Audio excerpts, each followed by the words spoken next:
अर्जुन उवाच ध्यायसि चेत् कर्मणस्ते मता बुद्धिर्जनार्दन तत्किं कर्मणि घोरे मां नियोजयसि केशव.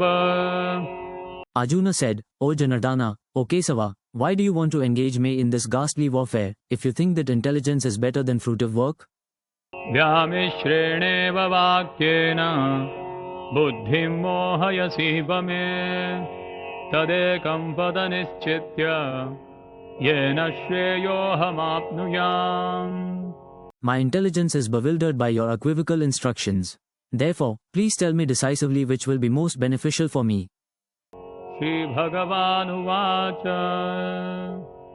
लोकेऽस्मिन् विविधा निष्ठा पुरा प्रोक्ता मया नघ ज्ञानयोगेन साङ्ख्यानां कर्मयोगेन योगिनाम्.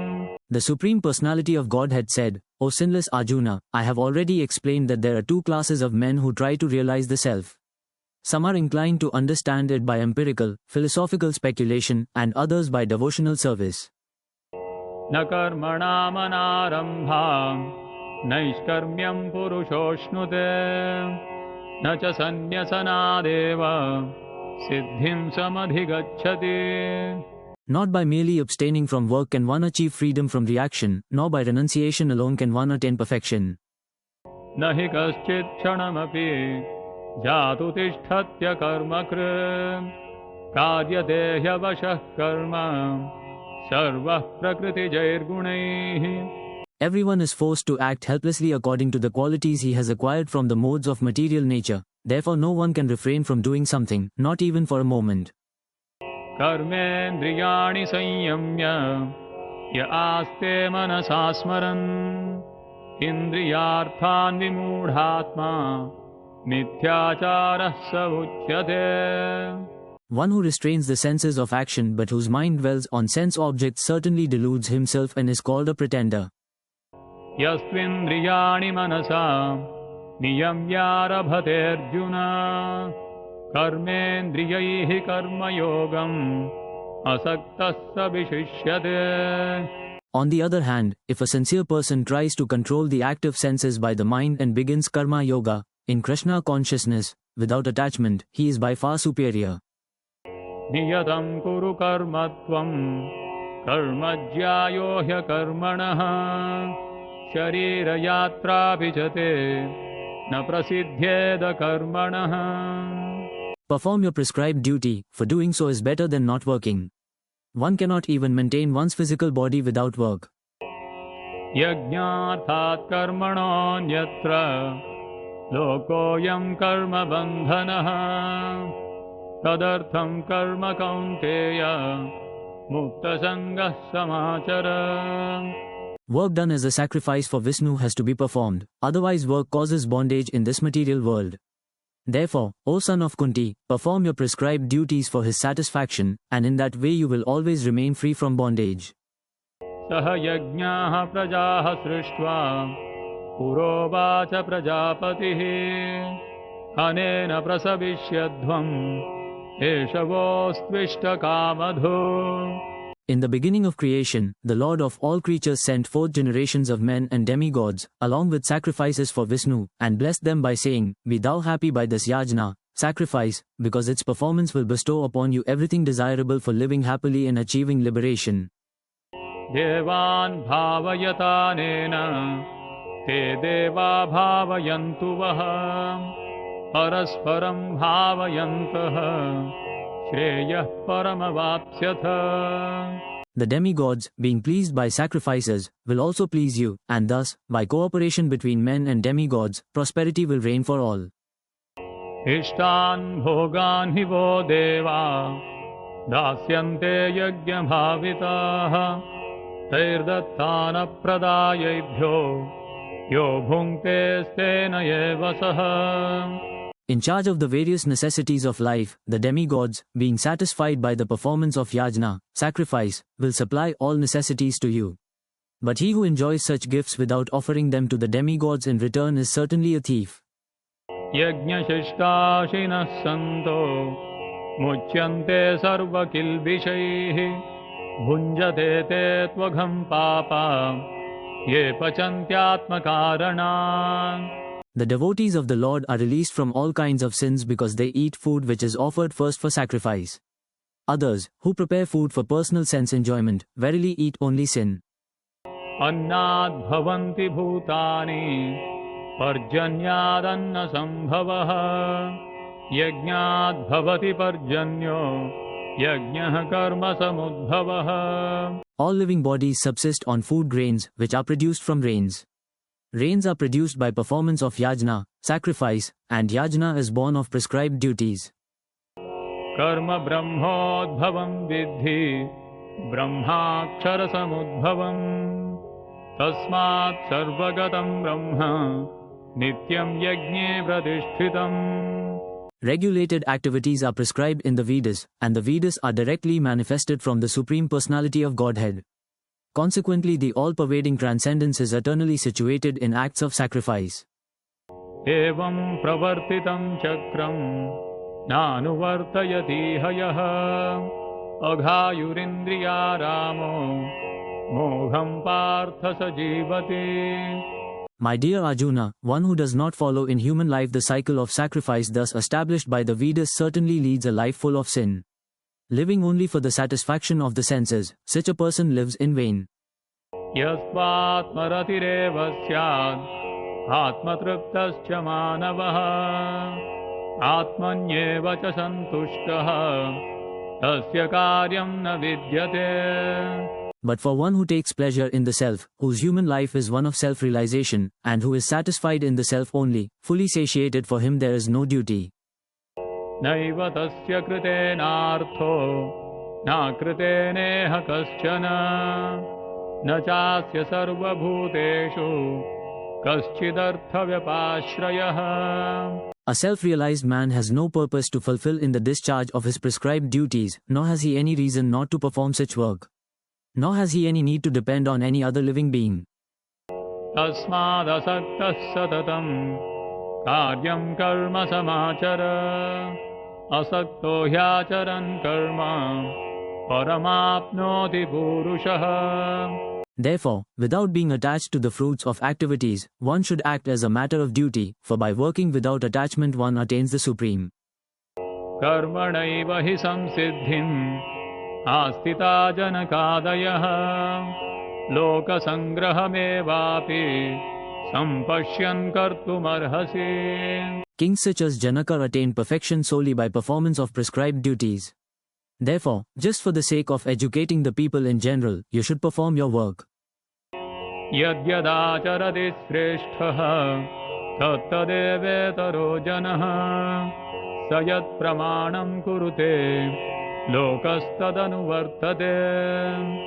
Whatever action a great man performs, common men follow. And whatever standards he sets by exemplary acts, all the world pursues. न मे पार्थास्ति कर्तव्यं त्रिषु लोकेषु किञ्चन नानवाप्तमवाप्तव्यं वर्तयेव च कर्मणि. O son of Partha, there is no work prescribed for me within all the three planetary systems. Nor am I in want of anything, nor have I need to obtain anything, and yet I am engaged in prescribed duties.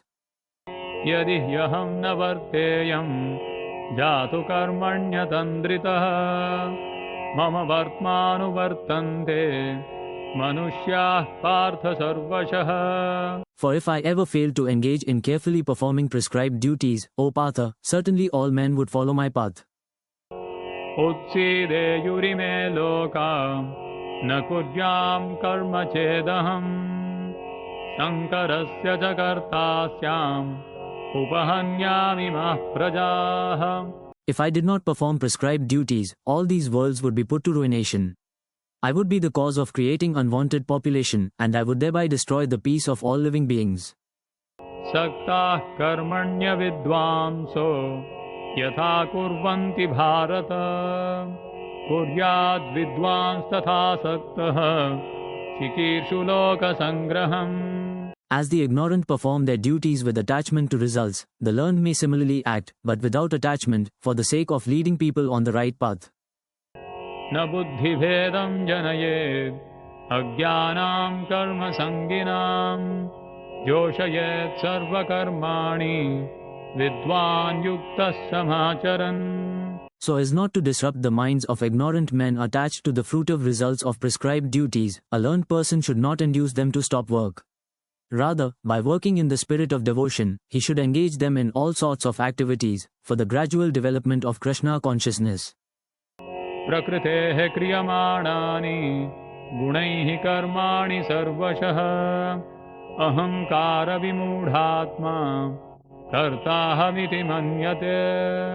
The spirit soul bewildered by the influence of false ego thinks himself the doer of activities that are in actuality carried out by the three modes of material nature.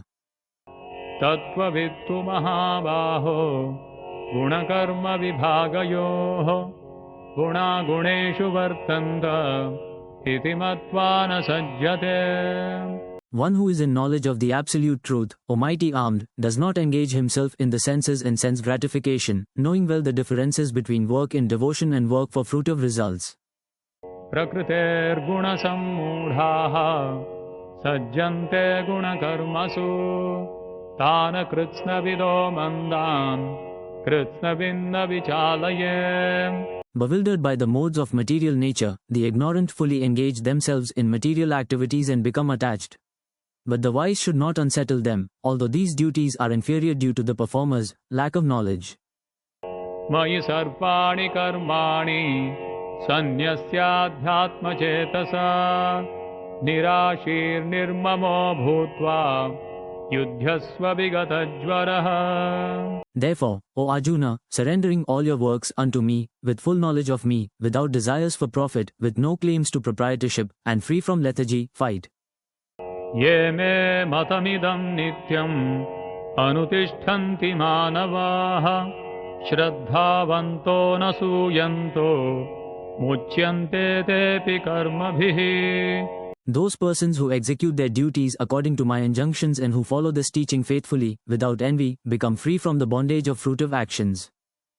ये त्वेदभ्यसूयन्तो नानुतिष्ठन्ति मे मतम् सर्वज्ञानविमूढांस्तान् विद्धि नष्टान् चेतसः. But those who, out of envy, disregard these teachings and do not follow them regularly are to be considered bereft of all knowledge, be fooled, and ruined in their endeavors for perfection. सदृशं चेष्टते स्वस्याः प्रकृतेर्ज्ञानवानपि प्रकृतिं यान्ति भूतानि निग्रहः किं करिष्यति. Even a man of knowledge acts according to his own nature, for everyone follows the nature he has acquired from the three modes. What can repression accomplish?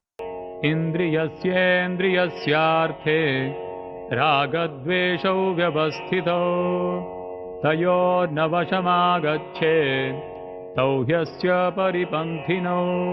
There are principles to regulate attachment and aversion pertaining to the senses and their objects. One should not come under the control of such attachment and aversion, because they are stumbling blocks on the path of self-realization. श्रेयान् स्वधर्मो विगुणः परधर्मा स्वनुष्ठिता स्वधर्मे निधनं श्रेयः परधर्मो भयावहः. It is far better to discharge one's prescribed duties, even though faultily, than another's duties perfectly. Destruction in the course of performing one's own duty is better than engaging in another's duties, for to follow another's path is dangerous. Arjuna उवाच अथ केन प्रयुक्तोऽयं पापं चरति पूरुषः अनिच्छन्नपि Varshneya बलादिव नियोजितः. Arjuna said, O descendant of Varsni, by what is one impelled to sinful acts, even unwillingly, as if engaged by force? श्रीभगवानुवाच काम एष क्रोध एष रजोगुणसमुद्भवः महाशनो महापाप्मा विद्येनमिह वैरिणम्. The Supreme Personality of Godhead said, It is lust only, Arjuna, which is born of contact with the material mode of passion and later transformed into wrath, and which is the all-devouring sinful enemy of this world. धूमेनाव्रियते वह्निर् यथादर्शो मलेन च यथोल्बेनावृतो गर्भः तथा तेनेदमावृतम्. As fire is covered by smoke, as a mirror is covered by dust, or as the embryo is covered by the womb, the living entity is similarly covered by different degrees of this lust. आवृतं ज्ञानमेतेन ज्ञानिनो नित्यवैरिणा कामरूपेण कौन्तेय दुष्पूरेणानलेन च. Thus the wise living entity's pure consciousness becomes covered by his eternal enemy in the form of lust, which is never satisfied and which burns like fire. इन्द्रियाणि मनो बुद्धिर् अस्याधिष्ठानमुच्यते एतैर्विमोहयत्येष ज्ञानमावृत्य देहिनम्. The senses, the mind and the intelligence are the sitting places of this lust. Through them lust covers the real knowledge of the living entity and bewilders him. तस्मात् त्वमिन्द्रियाण्यादौ नियम्य भरतर्षभ पाप्मानं प्रजहिह्येनं ज्ञानविज्ञाननाशनम्. Therefore, O Arjuna, best of the Bharats, in the very beginning curb this great symbol of sin, lust, by regulating the senses, and slay this destroyer of knowledge and self-realization. इन्द्रियाणि पराण्याहुर् इन्द्रियेभ्यः परं मनः मनसस्तु परा बुद्धिर् यो बुद्धेः परतस्तु सः. The working senses are superior to dull matter, mind is higher than the senses, intelligence is still higher than the mind, and he, the soul, is even higher than the intelligence. एवं बुद्धेः परं बुद्ध्वा संस्तभ्यात्मानमात्मना जहि शत्रुं महाबाहो कामरूपं दुरासदम्. Thus knowing oneself to be transcendental to the material senses, mind and intelligence, O mighty armed Arjuna, one should steady the mind by deliberate spiritual intelligence, Krishna consciousness, and thus by spiritual strength conquer this insatiable enemy known as lust.